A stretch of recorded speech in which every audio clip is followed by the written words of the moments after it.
I am sure you have never learned OOPS concept like this before because I will not just tell you the definition of each concept, but I will tell you the real life examples, also how to implement this in Java. So let's get started. Before jumping on the definition, I want to ask you one question. I know each of us use Instagram, right? You have seen reels, and on the reels you might have seen that option template. You know what?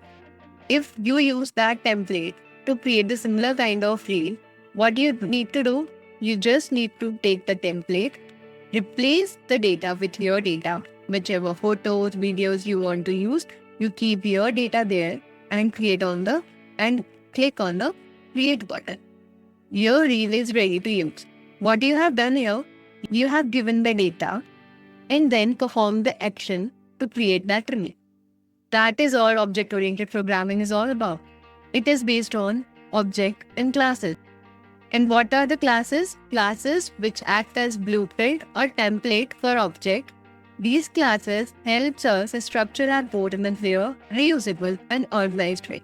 Like that template example I have given you, you can use that template many times with multiple types of photos and videos, right? So the same thing happens here. Classes can be used in many forms with the help of object. Object acts as a real-life entity. Now let's see how can we implement this in Java. So first let's create a class, dog, and in this class we have to give two entities because as we have seen earlier, object work with two entities, data and action. So for the data, I have given two variables here, is string name and page. I have created one method here, void bark. Which action this dog is going to perform? Bark, right? So, and what this method will do, whenever this method will be called, this will print the name of the dog and this string is barking. From this action, I cannot directly perform this action by the help of this class. I have to create an object for this class. How I will do that? I will create an object with this syntax. Dog, my dog is equals to new dog. Whatever you want to call, you can give the name and then you can define it here. Same for the age, my dog dot age equals to 3 and the action that I want to perform is bark. So I will call this method by the similar approach, my dog dot bark. So the output will be the name and the string. Name I have given here Bruno. So the final output will be Bruno is barking. I hope I am clear. If you have any doubt, you can post in the comment section. I will try to clear all your doubts, okay? Now let's understand about the 4 pillars of object-oriented programming. So the 4 pillars of object-oriented programming are the 4 principles that makes object-oriented powerful, organized, and easy to manage. So these are polymorphism, inheritance, encapsulation, and abstraction, right? We will learn each topic with real-life example and the Java code. So first topic is polymorphism. What is polymorphism? Polymorphism in Java means you can use the same method name to do different things depending on the object that is using it. Like you are shopping online and you go to the payment page. You can pay using multiple methods, credit card, UPI, cash, etc. But the action that is going to perform ultimately is the pay, and you will be paying. The methods you are using to pay, that may differ, but the action, the final action will remain same. That is what polymorphism is all about. Like one method can do multiple things based on the parameters you are giving to it. Now let's understand with this real life example. Suppose I have created one class payment. Under this class, I have created one method, void make payment. Whenever this method will be called, this message will be printed. After this, I have created 3 more classes, credit card, net banking and UPI. These all classes will be extending this payment class only. If I am going to pay by credit card, then this should say paying using credit card. If I am going to pay by using net banking, then this should say paying using net banking. I have override this method under this credit card under this credit card class, and the message is changed to pay using credit card. Similarly, I have done for net banking and for UPI. Here you can see the make payment method is same. I have not changed anything to this method. But whatever task it is going to perform, I have changed this with the help of override. This is what polymorphism is all about. So there are two main types of polymorphism in Java: compile-time polymorphism and runtime polymorphism. Compile-time polymorphism we can achieve by overloading, method overloading, and runtime polymorphism we can achieve by method overriding. What is method overloading and what is method overriding? This is a very confusing topic. So, method overloading means same method name but different number of parameters. Here in overriding, same method names and parameters but behavior is defined in the child class.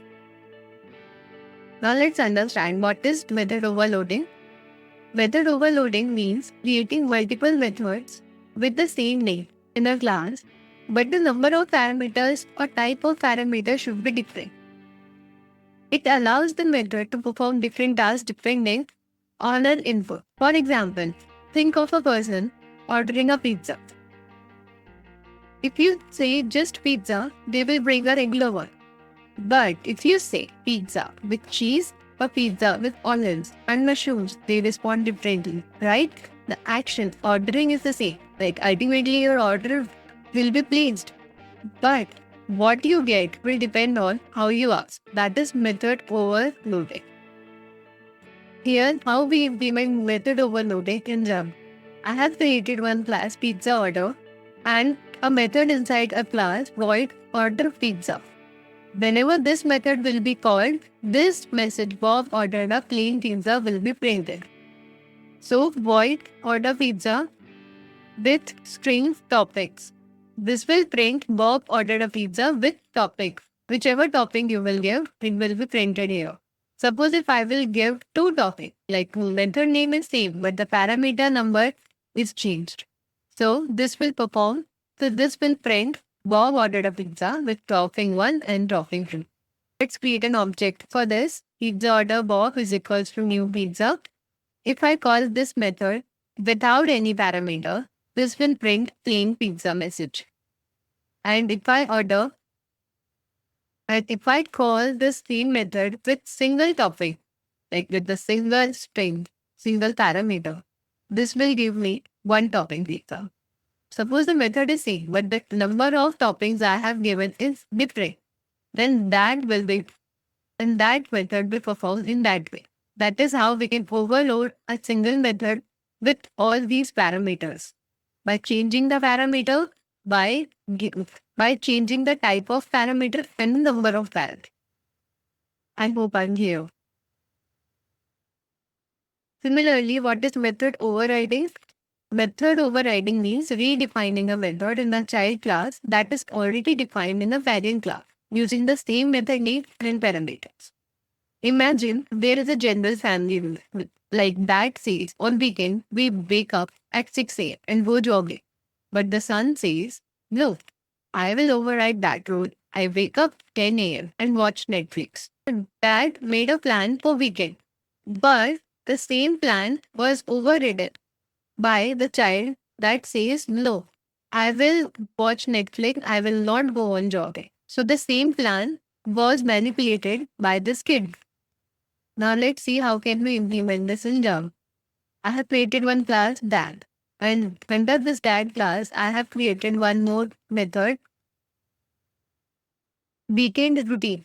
This method will give us this message, wake up at 6 a.m. and go jogging. But as we see, the son is not ready to go on jogging. So he will try to override that method. The class son extends Java. The class son extends that class, and this method he will override. And after overriding, the new message will be wake up at 10 a.m. and watch Netflix. So this is what happened. Then the method name remains same, but the task under that method is changed to create an object for these classes. that object name D is equals to new sun. And I want to call this method weekend routine. So D dot weekend routine. This will give me this overridden method. That's why I will get the output as wake up at 10 a.m. and watch Netflix. Like this. I will see you in the next video with the new OOPS concept. So stay connected. If you like my video, you can follow us on Instagram. You can join my channel on Telegram where I post daily interview questions so you can prepare well. Thank you for watching.